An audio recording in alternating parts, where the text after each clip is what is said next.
Despite the fact that Sonic Team are called Sonic Team, they have made many games throughout the years that have had nothing to do with Sonic. There was Choo Choo Rocket for the Dreamcast that was a unique idea, and as it was released in 1999, it was the first online console game. They also made Project Rub, which was a DS launch title and used the DS's features like the touchscreen in more odd ways. Anyway, I could go through all of Sonic Team's weird and wonderful games outside of the Sonic franchise, but today I want to take a look at one in particular, Nights into Dreams on the Sega Saturn. I don't know much about the Saturn, I don't think anyone does, but my impression is that because the Saturn had no major Sonic title due to Sonic Extreme being cancelled, Nights filled the void of console mascot. The Saturn was not a big success for Sega thanks to the PlayStation, so Nights isn't well known nowadays, except for the large amount of cameos he makes in Sonic games. Nights definitely has its fans, but the game is more of a cult classic when compared to games like Sonic 2. I've never touched the game myself, but seeing how many bad Sonic games I've suffered through, it seems silly that I haven't played a game by Sonic Team that was actually meant to be good. I decided to download the HD re-release of the title from Xbox Live and check it out myself. So, does Nights into Dreams really deserve the title of cult classic, or are the fans trying too hard to like something just because it wasn't a big hit? Let's find out. Nights into Dreams starts with a cutscene showing some circus-esque purple creature flying around the night sky with a big grin on their face. After selecting whether you want to play the remastered or the original version of the game, you're presented with a set of levels. Half of them are for a boy called Elliot and the other half are for a girl called Clarice. So I selected a level, started playing as Elliot, only to be instantly mugged by some odd creatures and then turn into Nights. This is quite a surreal start, but if you go into the movie player in the menu or wait on the start screen, you can watch the opening cutscenes for both characters. Both Elliot and Clarice are asleep and dreaming. Elliot is dreaming about playing basketball and Clarice is singing for an audition for a play. Both of them start failing at what they're doing, which causes everyone around them to turn into monsters. They then run into the dream world to team up with Nights to stop the creatures, and this is where the game begins. I really like the story here, and it's well presented. The game takes place in a dream world, so not having a proper introduction when you first start adds this feeling of being in a dream, as it is quite a strange beginning. There are no story developments throughout the game, but you do get cutscenes for the intro and at the very end of the game. The character models look quite horrifying nowadays, but they convey a simple story without using dialogue, which I think is a great way of doing things. The story itself, while simple, is about kids overcoming their fears, which is also more interesting than most games like this. It's not a deep story by any means, but it does add a layer of depth which separates it from stories like Save the Princess. If you want to go into more detail about the story, there is a section you can view where the whole story is written out and it explains more about the villain Wiseman, but I only recommend reading this after beating the game, because it's better to just experience it rather than read it. Nights into Dreams is a unique game that doesn't really fit into a genre. The best description I can think of is that it's a flying game. You take control of Nights as you fly through each stage. You can move in any direction by pushing the analog stick in that direction, and you can press A to boost. While this is a 3D game, you're restricted to a 2D plane of movement, which changes as you go forward. So as you fly forwards, you don't have to turn around corners, the game will automatically change your plane that you're on to take you round it.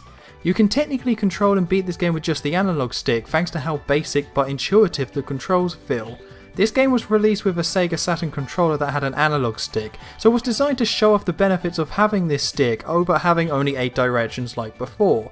Unlike Super Mario 64 that focus on open worlds to explore, Nights instead limits you to a 2D plane, which actually gives you more precise control. Movement is very smooth, so there's no annoyances with the controls, it's just easy to pick up and start enjoying yourselves. There's no tutorials or explanations because the controls and movement feel natural. When you combine this with the dream world aesthetic, you really have a great gaming experience right off the bat. Each level is one open area that is split into 4 different laps. Each lap is a 2D path around the environment, which then changes once you move on to the next lap.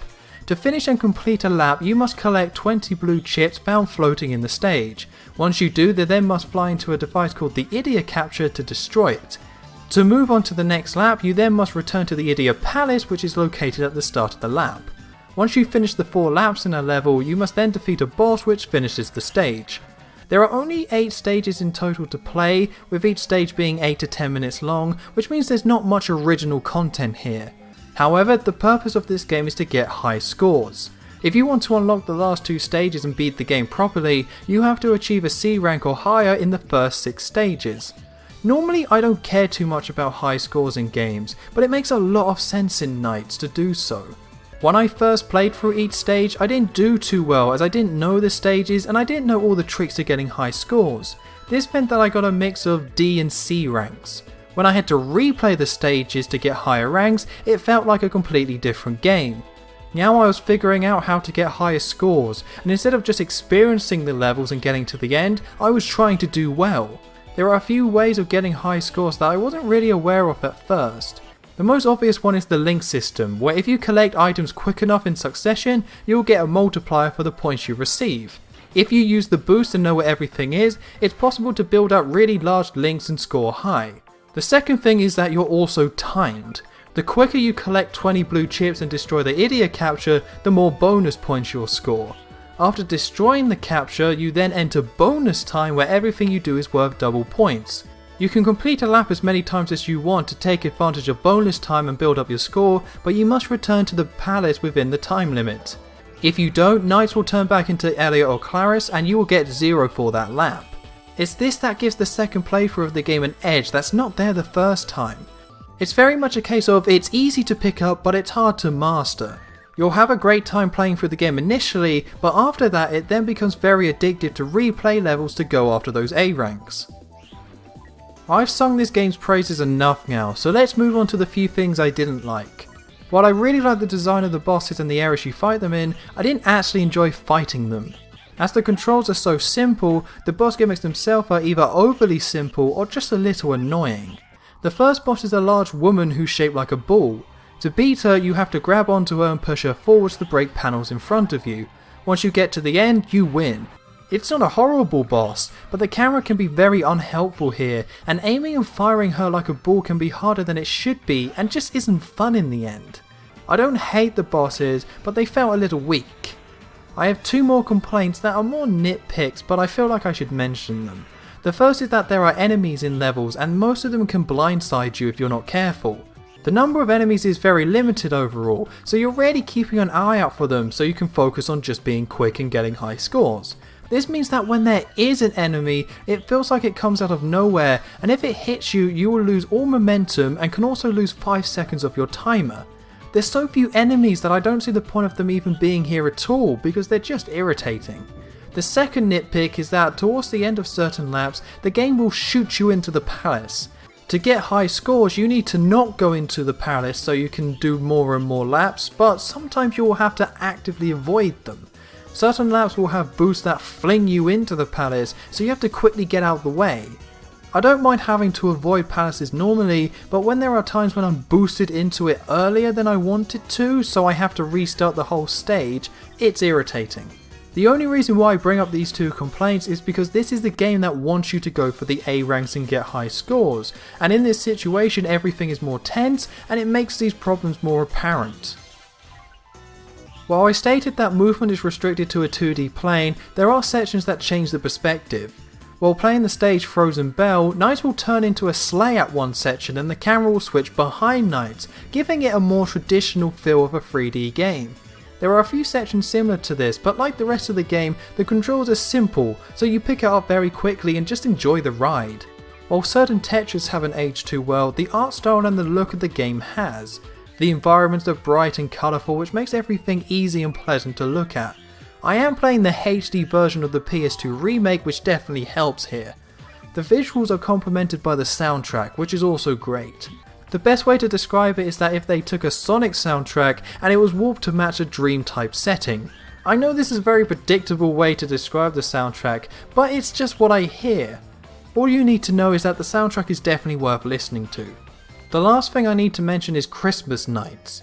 This is an unlockable that wasn't featured in the original game on the Saturn but was released separately, but has been included in this HD re-release. Christmas Nights has its own small subplot about Elliot and Clarice finding the meaning of Christmas by teaming up with knights.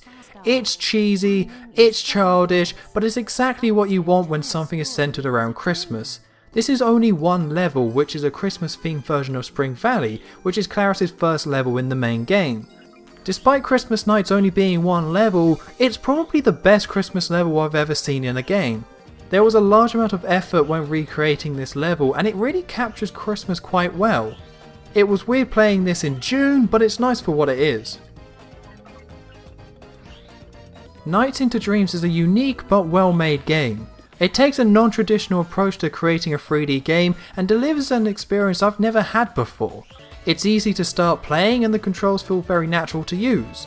Once you get into the swing of things, you'll also discover the game can be quite challenging and it sucks you in. There are a few problems, there are only 8 levels even though they're very replayable, and the bosses definitely could have been better. Regardless, I really enjoyed my time with Nights into Dreams and would definitely recommend it. My score is 8.0 out of 10. It's a game that stands out all on its own with its intuitive controls, dream world atmosphere and its ability to be effortlessly fun.